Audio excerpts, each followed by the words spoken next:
मित्रों,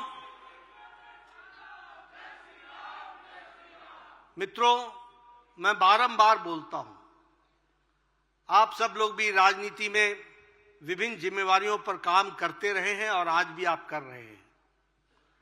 एक जिम्मेवारी अपने आप में ही कितना अधिक होती है और उसको सही तरीके से निभाना कितना कठिन होता है, लेकिन देश के प्रधान सेवक, प्रधान प्रशासक, जिनको देश के प्रशासन के कामों में व्यस्तता पूर्णतः रहती है, हर तरीके से रहती है, उसके बावजूद भी पार्टी उनकी प्राथमिकता है और पार्टी के लिए वो हमेशा खड़े रहे।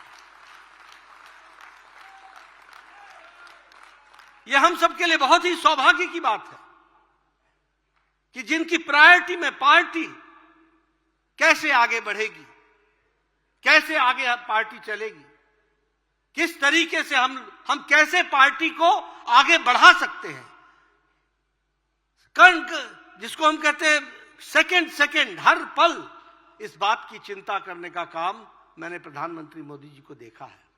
और ऐसे प्रधानमंत्री जी हमारे बीच में हैं जिनका हमको मार्गदर्शन मिलेगा।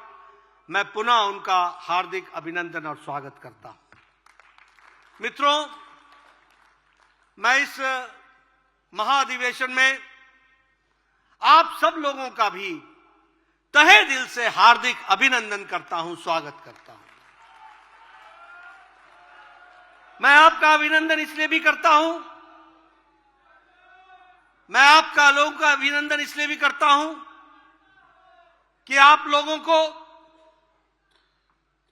कई बार मुझ पर गुस्सा भी आता होगा, कई बार मेरे टेलीफोन आपको तंग भी करते होंगे, कई बार मेरे वीडियो कॉन्फ्रेंसेस आपको नए काम के लिए प्रेरित करने का भी काम करते हो, लेकिन आप सब लोगों ने जमीनी स्तर पर जिस तरीके से संगठन को खड़ा करने का काम किया है, मैं फिर से आपका हार्दिक अभिनंदन करता हूं, स्वागत करता हूं।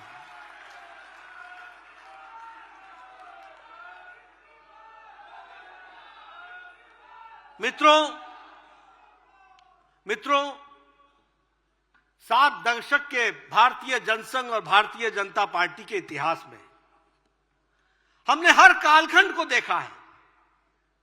हमने संघर्ष का काल देखा, हमने जब हमारी उपेक्षा की जा रही थी वो काल भी देखा, हमने वो काल भी देखा जब हम जमानत बचाने के लिए चुनाव लड़ते थे, हमने इमरजेंसी भी देखी, संघर्ष भी देखा, हमने चुनाव में जीतने की प्रक्रिया, हारने और जीतने की प्रक्रिया भी देखी। लेकिन हम सबको बहुत ही खुशी है कि पिछला दशक जो गुजरा है वो प्रधानमंत्री मोदी जी के नेतृत्व में उपलब्धियों भरा है, उपलब्धियों से भरा हुआ है। ये हम सबके लिए बहुत ही खुशी का विषय है और बहुत ही खुशी के साथ मैं आप सबके साथ शेयर करता हूं। मित्रों, प्रधानमंत्री मोदी जी के नेतृत्व के कारण पार्टी की साख, पार्टी को लोगों ने आत्मसात और लोगों ने जिस तरीके से स्वीकारा है वह भी हम सबके सामने है। 2009 के चुनाव में भारतीय जनता पार्टी को जहां देश का 18.8% का समर्थन मिला था, वहीं 2014 में मोदी जी के नेतृत्व में भारतीय जनता पार्टी 31.3% पर पहुंच करके खड़ी है। और 2019 में हमने अपना ही रिकॉर्ड तोड़ा, जहां 282 से 303 सीटें आई, वहीं हम 31% से बढ़कर 37% हमारा वोट शेयर बढ़ा। यह भी हमको ध्यान रखना चाहिए। हमारी जीत की श्रृंखला लगी और हमने जीतने की जो पारी थी उसको खेलना शुरू किया। हमें याद है कि 30 साल बाद पूर्ण बहुमत की सरकार मोदी जी के नेतृत्व में 2014 में बनी और उसके बाद 5 साल बाद फिर से अगर कोई दोबारा सरकार पूर्ण बहुमत की बनी तो वो आदरणीय प्रधानमंत्री मोदी जी की बनी। वो भी हमको याद रखना चाहिए। मित्रों, आज हमें इस बात का भी फक्र है और हम गौरव महसूस करते हैं कि आज कभी हमारे चार पीढ़ी जिन्होंने खपा दिया, वो इस दृश्य को देखने के लिए एक सपना होगा उनके लिए। आज हमारा अधिवेशन नहीं, महाधिवेशन हो जाता है। राष्ट्रीय परिषद नहीं, वो महाधिवेशन हो जाती है। और हमारा सम्मेलन नहीं, हमारा सम्मेलन सभा में, जनसभा में बदल जाती है। यह हमारी परिस्थिति आज आकर के खड़ी हुई है और हम आज विश्व की सबसे बड़ी पार्टी बनकर के खड़े हुए हैं, वर्ल्ड्स लार्जेस्ट पॉलिटिकल पार्टी के रूप में खड़े हुए। 2014 से पहले हमारे सिर्फ 5 सरकारें थी, जहां 5 प्रदेशों में सरकारें थी और लंबे समय तक हम 5-6 पर रुके हुए थे। लेकिन 2014 के बाद आपको जानकर के खुशी होगी कि आज एनडीए की 17 प्रदेशों में सरकारें हैं और 12 प्रदेशों में विशुद्ध भारतीय जनता पार्टी की सरकार है।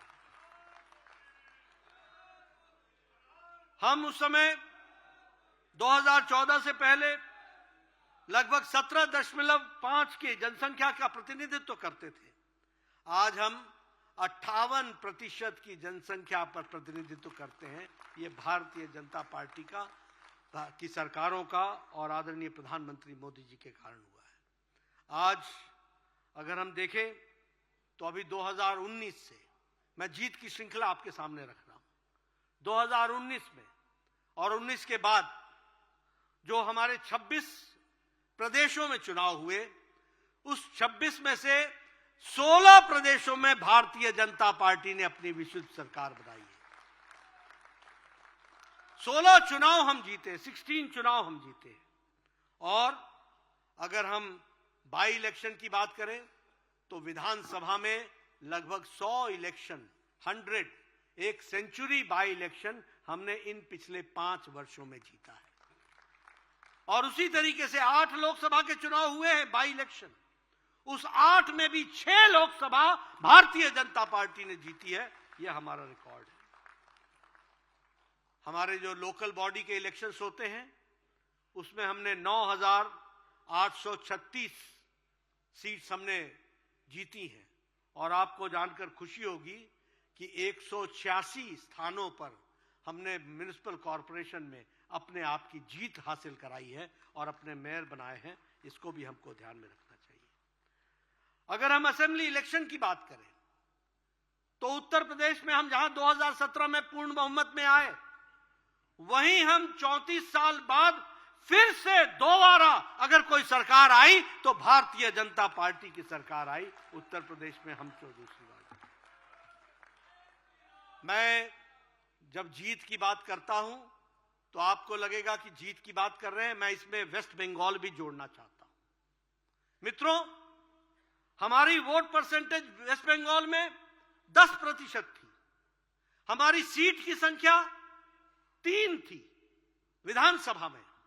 आज हमारी संख्या 77 चुनाव जीत करके आए और हमारी वोट शेयर 38.5% हुआ है। वह दिन दूर नहीं है। अगली बारी के लिए तैयार हो जाइए, वह बारी हमारी है। यह भी हमको ध्यान में रखना चाहिए।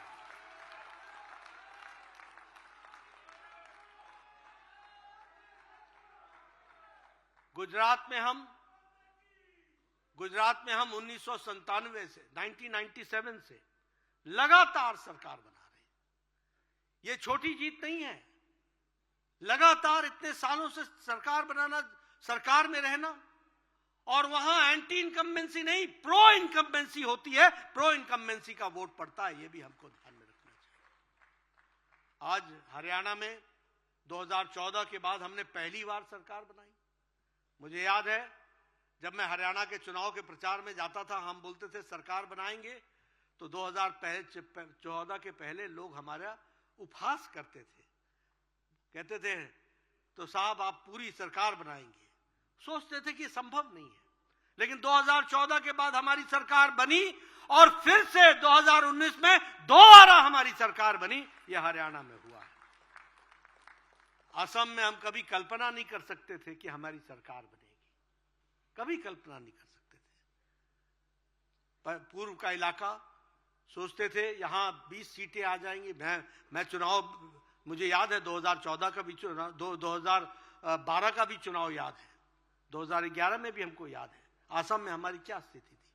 लेकिन 2014 के बाद असम में चुनाव हुआ और हमने भारतीय जनता पार्टी की सरकार बनाई और दोबारा सरकार बनाई, रिपीट की है, यह भी हमको ध्यान में रखना चाहिए।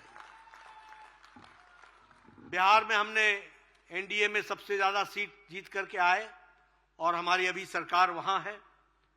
उत्तराखंड की चर्चा करना चाहूंगा।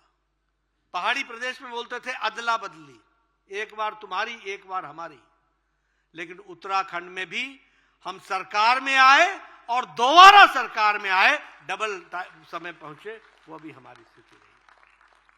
मणिपुर हम कभी सोच नहीं सकते थे कि हमारी सरकार बनेगी, हमने वहां सरकार भी बनाई और फुल मेजॉरिटी से दोबारा सरकार बनाई है, यह भी हमको समझ में आना चाहिए। और इसीलिए कांग्रेस के पेट में पीड़ा होना स्वाभाविक है। जिन्होंने लंबे समय तक यहां पर राज किया था, आज वो वहां पर कमल खिल रहा है। अगर मैं मेघालय त्रिपुरा की बात करूं तो कभी सोचा नहीं था कि त्रिपुरा में सरकार आएगी, लेकिन त्रिपुरा में सरकार आई और वो जो पलटने की बारी थी वो पलट दी उन्होंने। और पलटने के बाद कांग्रेस और कम्युनिस्ट दोनों मिलकर के हमारे खिलाफ लड़े, तब भी त्रिपुरा में भारतीय जनता पार्टी की सरकार आई और वहां हमको सरकार बनी। मेघालय में हमने सरकार बनाई एनडीए की, नागालैंड में हमने फिर से हम आए, वहां हमने अपनी सरकार बनाई। तो इसलिए सरकारों का सिलसिला हमारा चलता रहा। लेकिन सबसे आनंद आप सबको तब आया होगा जब अभी 3 प्रदेशों के चुनाव हुए, राजस्थान, मध्य प्रदेश, छत्तीसगढ़, और यहां भी भारतीय जनता पार्टी और कमल के निशान ने। यह सब संभव हुआ है, यह सब संभव हुआ है क्योंकि लोगों ने प्रधानमंत्री मोदी जी पर विश्वास किया है। यह सब संभव हुआ है क्योंकि लोगों ने मोदी जी की गारंटी को गारंटी पक्की होने की गारंटी माना है, इसलिए संभव हुआ है। और उन्होंने प्रधानमंत्री मोदी जी के कार्यक्रमों को और कार्यक्रम के साथ साथ उनके किए गए कार्यों को मुहर लगाई है, वो भी हम सब लोगों ने देखा है। मैं यहां पर यह भी कहना चाहता हूं कि जो संकल्प प्रधानमंत्री मोदी जी ने लिए, वो सारे संकल्प पूरा करने का काम वो पूरी बखूबी आदरणीय प्रधानमंत्री जी ने किया। और उसी कारण से गांव को मजबूती आई, गरीबों को ताकत मिली, दलितों को सम्मान मिला, महिलाओं का सशक्तिकरण हुआ, किसानों को मुख्य धारा में शामिल किया और शोषित वंचितों को विश्वास पैदा हुआ कि अब वो शान से जी सकते हैं। यह परिस्थिति आकर के खड़ी हुई और इसलिए इन 3 चुनावों में भी हमको जीत हासिल हुई है। जब मैं छत्तीसगढ़ की बात करता हूं, आप सब भी यहां बैठे हैं, आप सब हमसे पूछा करते थे छत्तीसगढ़ तो छोड़ दो, बाकी बताओ राजस्थान का क्या होगा और मध्य प्रदेश का क्या होगा? क्या यही भाषा नहीं थी क्या? ऐसे ही नहीं बोलते थे? वो तो गई, अब तो मध्य प्रदेश सोचो, अब तो राजस्थान सोचो। मैं आपके सामने बताना चाहता हूं कि छत्तीसगढ़ की जो जीत हुई है, हमने वहां पहले 3 सरकारें बनाई हैं, 3 सरकारें चलाई हैं, लेकिन 3 सरकारों में भी जो जीत हमको मिली उससे कहीं ज्यादा जीत इस बार हमको मिली है। 90 में से 54 सीटें पहली बार भारतीय जनता पार्टी जीत करके आई है, 54 सीट्स आउट ऑफ 90। और हमारा वोट प्रतिशत वो 33% से बढ़कर 46% हो गया, 13% हमारा वोट प्रतिशत बढ़ा है। यह छत्तीसगढ़ की कहानी मैं आपको सुनाना चाहता हूं। और मैं चाहूंगा हमारे सभी लोग जो राजनीतिक दृष्टि से जानना चाहते हैं वो इसको स्टडी करें, किस तरीके से प्रधानमंत्री जी ने जो रणनीति बनाई है, अमित शाह जी ने जो रणनीति बनाई और जो हमारे सभी लोगों ने उसको क्रियान्वित किया, उसके कारण आज छत्तीसगढ़ जहां हार की बात करते थे वहां जीत में, और वह भी अकल्पनीय जीत तक हम पहुंच पाए, वो भी हमने देखा है। मध्य प्रदेश में लोगों ने साफ कह दिया था, एमपी के मन में मोदी है, मोदी के मन में एमपी है। ये छू गया था, ये लोगों को रास आया, लोगों ने विश्वास किया कि मोदी के मन में एमपी है और एमपी के मन में मोदी है। लोगों ने इस पर जुड़ाव दिया और वहां भी हम रिकॉर्ड मार्जिन से 2/3 मेजॉरिटी से 230 में से हम 163 सीटें जीत करके आए और वहां भी हम लोगों ने शानदार जीत हासिल की है और हमारा वोट शेयर 41% से बढ़कर के 48% हो गया। राजस्थान में हमें कहते थे 50-50 आएगा नहीं आएगा, 50-50। वहां भी हमने सरकार बनाई और वहां भी हमने 3% की वोट वृद्धि की और वहां भी हमारी सरकार बनी है। लोग तेलंगाना के बारे में चर्चा करते हैं। मैं अपने साथियों से बोलना चाहता हूं, कई बार हार में भी जीत होती है और हमने ये जीत हासिल की है। तेलंगाना की अगर मैं बात करूं, एक विधानसभा विधायक था हमारा और हमारा वोट शेयर वहां पर 7.1% था। आज हमारा वोट शेयर 14% हो गया, डबल हो गया। 8 विधायक हमारे चुन करके आए हैं। अगली बार हम किसी तरीके से छोड़ने वाले नहीं हैं, वहां भी हमारी सरकार बनेगी, इस तैयारी से हम लगे हैं। मित्रों, ये सब काम जो इतनी बड़ी जीत हासिल हुई, प्रधानमंत्री मोदी जी के नेतृत्व पर जनता ने विश्वास किया और आप सभी कार्यकर्ताओं ने धरती पर जो अथक मेहनत की और उसको वोट में ट्रांसफर करने में जो आप लोगों ने काम किया, आप सब लोगों को बहुत बहुत बधाई और आप सब लोगों को भी साधुवाद जिन्होंने इस काम को आगे बढ़ाया है। पार्टी ने एक लंबी वैचारिक यात्रा भी पूरी की है और जब मैं वैचारिक यात्रा की बात बोलता हूं तो अकेली भारतीय जनता पार्टी है जिसने जो सन 51 में कहा वो 2023 और 24 में भी उसी बात पर अड़ी रही। कोई पार्टी नहीं है जिसका वैचारिक अधिष्ठान टिका हुआ रहा हो। कोई राजनीतिक दल नहीं है, अगर वो दल है तो भारतीय जनता पार्टी है। हम लोग जिनकी यात्रा एकात्म मानववाद से सरलीकरण करते हुए और उसको कार्य रूप देते हुए अंत्योदय तक पहुंची और अंत्योदय को कार्य रूप देने के लिए हमारे प्रधानमंत्री जी ने उसी को आगे बढ़ाया। सबका साथ, सबका विकास, सबका विश्वास, सबका प्रयास, इस बात को आगे बढ़ाने का काम किया और इसी को फिर से जब लोग भारत की जनता को छोटे छोटे जातियों में बांटने के प्रयास में लगे हैं, जब वो वोट बैंक की राजनीति को आगे बढ़ाने के लिए लगे हैं, जब वो सरकार में सबका भागीदारी लेकर के बनने का प्रयास करते हैं और उसके बाद वो सरकार किसी जाति विशेष की हो जाती है और उसके बाद वो सरकार किसी विशेष वर्ग की हो जाती है, इसको अगर किसी ने इस संस्कृति को बदला और इसको चैलेंज किया तो वो हमारे प्रधानमंत्री मोदी जी ने किया और आज ज्ञान के माध्यम से जी फॉर गरीब, वाई फॉर युवा, ए फॉर अन्नदाता और एन फॉर नारी शक्ति। अगर गरीब की चिंता हो गई, अगर युवा की चिंता हो गई, अगर अन्नदाता की चिंता हो गई, अगर महिलाओं की नारी शक्ति की चिंता हो गई तो देश की और समाज की चिंता हो जाती है। इस बात को आगे रखा है और इसीलिए जब हम इस बात को कहते हैं तो हम आपके सामने गौरव के साथ कह सकते हैं, आज ये नारे नहीं हैं। प्रधानमंत्री गरीब कल्याण अन्न योजना, 80 करोड़ की जनता को अन्न की व्यवस्था करना और उसके कारण 25 करोड़ की जनसंख्या गरीबी की रेखा से ऊपर उठ जाती है और नए अरमान और नए पंख के साथ आसमान की तरफ बढ़ती है, तो यह भी हम सबको देखने वाली बात है। और जब हम बात करते हैं प्रधानमंत्री आवास योजना, 4 करोड़ 10 लाख मकान बन गए, पक्के घर, जिन्होंने कभी सपने में नहीं सोचा था वो घर बन करके तैयार हो गए। और आगे भी हम लोगों ने बड़ा लक्ष्य लेकर के प्रधानमंत्री जी चले हैं ताकि कोई भी गरीब कच्चे मकान में ना रहे, उसको पक्की छत मिल सके, इसकी व्यवस्था की गई। आयुष्मान भारत योजना, इससे मुझे भी जुड़ने का मौका मिला। 9 महीने के अंदर इतनी बड़ी योजना, 55 करोड़ लोगों को 5 लाख रुपए का सालाना गंभीर बीमारियों से लड़ने के लिए उसकी व्यवस्था करना, यह काम किसी ने किया है तो वो आदरणीय प्रधानमंत्री मोदी जी ने किया आयुष्मान भारत के तहत। और आपको जानकर यह भी खुशी होगी, ये world's largest health coverage programme है। ये दुनिया का सबसे बड़ा हेल्थ कवरेज का प्रोग्राम है। यह भी हमको ध्यान में रखना चाहिए। स्वच्छ भारत में 11 करोड़ से ज्यादा इज्जत घर बने।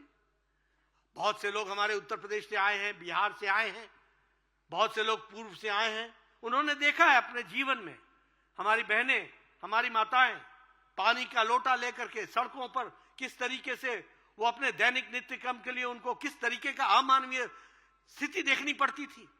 आज 11-12 करोड़ लोगों को इज्जत घर देकर प्रधानमंत्री जी ने महिलाओं का सशक्तिकरण भी किया और महिलाओं को डिग्निटी के साथ जीने का अधिकार दिया। यह भी हम सबको मालूम है।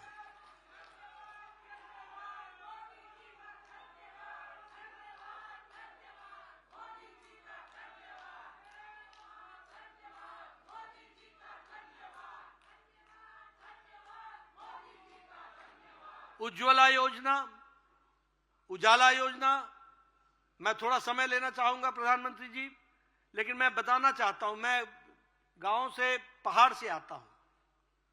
मैं बार बार सुनाता हूं, हमारी बहनें सवेरे 5 बजे उठती थी, जंगलों में जाती थी, लकड़ियां काटती थी, लकड़ियां काट करके बोझा उठा करके घर पर लाती थी और फिर वो उसको चूल्हे को जलाती थी।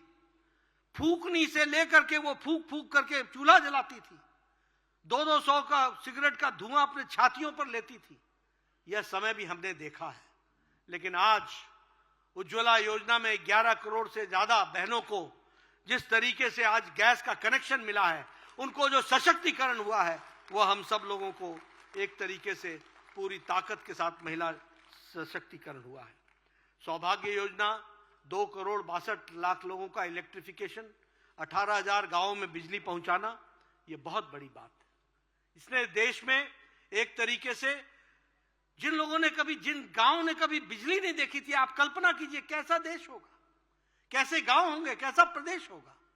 18,000 गांव, और आज वह सब तो उनको बिजली मिली 2.5 करोड़ 2 करोड़ 62 लाख के आसपास हमारे यहाँ सौभाग्य योजना में उनके घरों में बिजली पहुंचाई गई है। उनको नई दृष्टि से नया जीवन मिला है, यह भी याद रखिए। जल जीवन मिशन में 11 करोड़ जिनको पहली बार पाइप से घर तक पानी पहुंचाया गया। मैं जब 1993 में पहली बार एमएलए बना था तो बहनें मेरे पास आती थी, देखो ये 3 किलोमीटर से मैं पहाड़ से नीचे उतर करके एक घैला पानी लेने के लिए आई हूं और अब मैं 3 किलोमीटर चढ़ूंगी, दिन के मेरे 3 घंटे लगते हैं, क्या जीवन जीऊंगी, इस तरीके की बात कहती थी। आज बदलते भारत में मोदी जी के नेतृत्व में 11 करोड़ घरों में हर घर जल, हर घर नल पहुंचाने की योजना बनाई गई। तो इसलिए एक नए उपलब्धियों भरा जो हमारा दशक रहा है, उसमें योजनाओं को हम लोगों ने आगे बढ़ाने का काम किया है। यहां मैं नारी शक्ति वंदन विधेयक की चर्चा न करूं तो शायद मैं नारी शक्ति के साथ अन्याय करूंगा। प्रधानमंत्री मोदी जी ने जो काम 30 साल से, और वो इसलिए नहीं, राजनीतिक कारणों से रोका हुआ था, राजनीतिक कारणों से, फॉर पॉलिटिकल रीजंस 30 सालों से जो विधेयक पास नहीं हुआ, प्रधानमंत्री मोदी जी के नेतृत्व में 3 दिन के अंदर वह लोकसभा और राज्यसभा से नारी शक्ति वंदन विधेयक पास।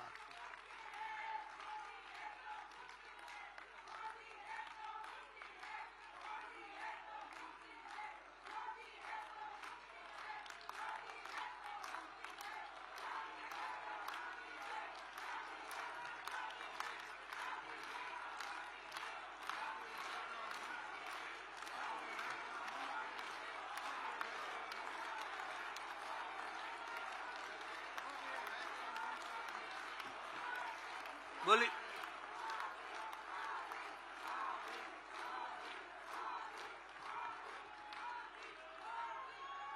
हम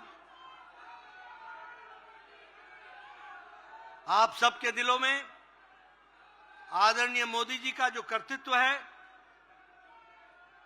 आप सबके दिलों में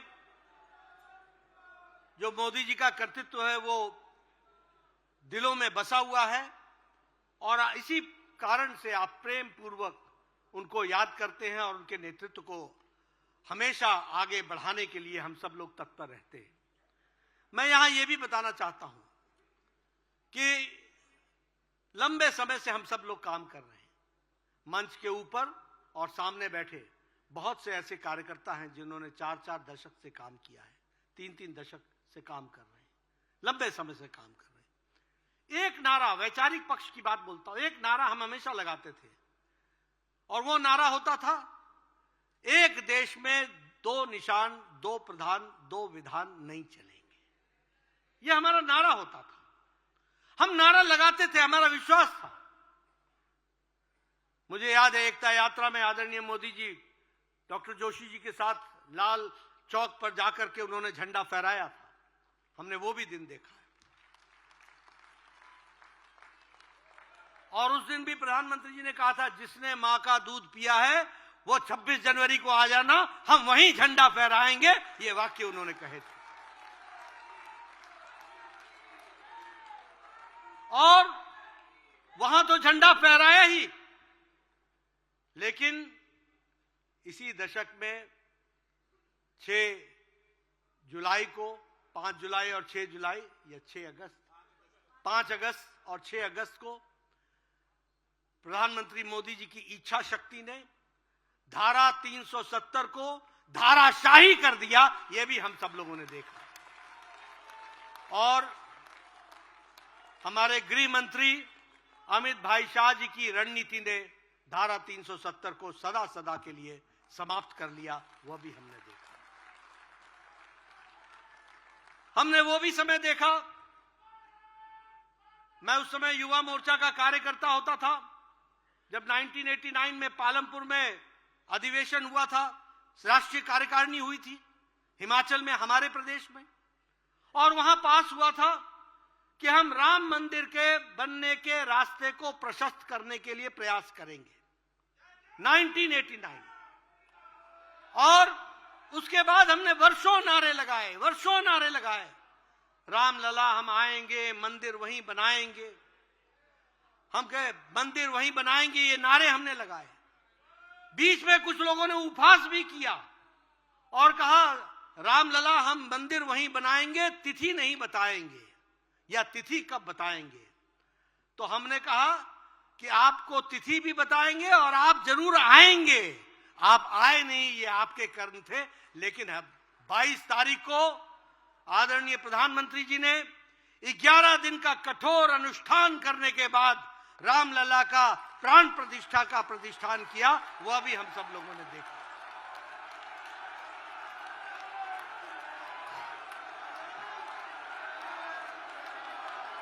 जय श्री राम, जय जय श्री राम। भारत माता की, भारत माता की।